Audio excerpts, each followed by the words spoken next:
Okay, magandang hapon sa inyo mga kamotogong. Ngayon, tutunapin natin tong Honda CB110.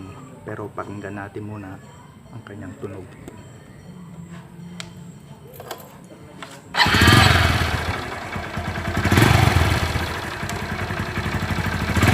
Kamotogong, maingay. Tutunap na natin siya mga kamotogong. Pero palamigin natin muna ng konti. Okay, titignan natin yung buo niyang motor. Ito po yung Honda CB110.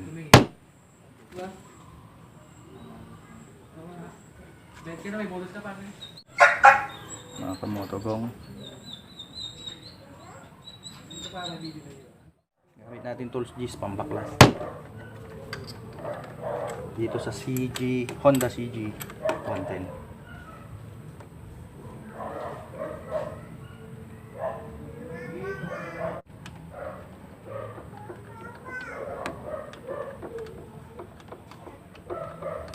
Tinutok ko na lang para makita. Itong pagkakaiba, wala po siyang bukasan ng pagpihitan ng magneto.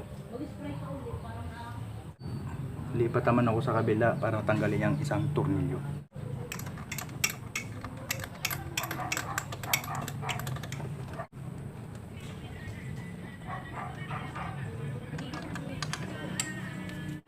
Isa lang ang sukat ng pinagtanggal ng tornilyo, G's. Tatanggalin na natin yung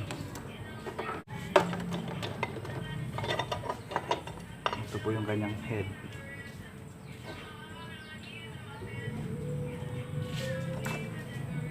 Ngayon mga kamotogong,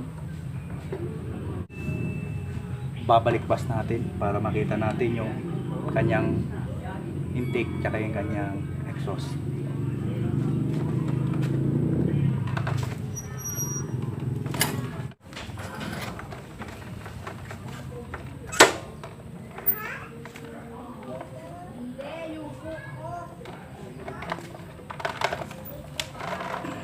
Ito po yung kanyang side mga kamotogong. Okay mga kamotogong, ngayon hanapin natin yung kanyang top. Gamit natin lang isang ating kamay. Top. Dahil wala nga siyang pangpihitan, itatap natin na lang dito sa kanyang kick.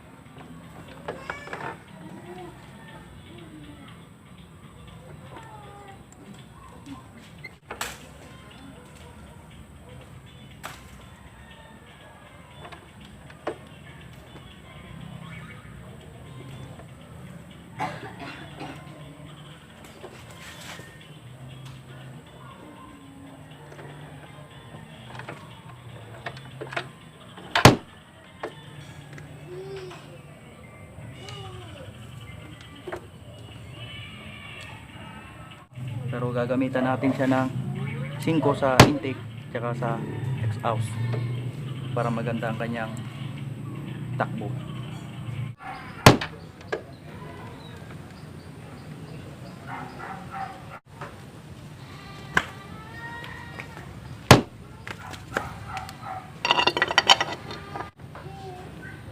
Dapat pantay sa ating rubber dahil kung hindi pantay ito, singaw.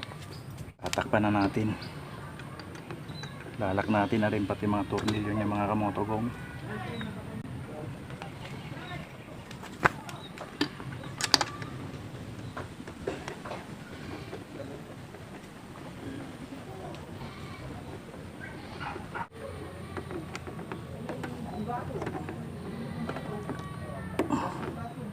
Okay. Ngayon subukan na natin i-start.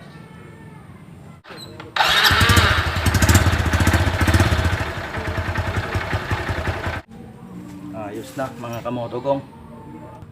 Ngayon kamotogong, natapos na natin tong Honda CG110. Okay mga kamotogong, bago tayo magtapos, siya nga pala, pa-shoutout nga pala kay Marla Bessie TV ng Hong Kong at kay Mark Joseph Tabian. Huwag nyo rin kalilimutan mag-like, mag-share o mag-subscribe.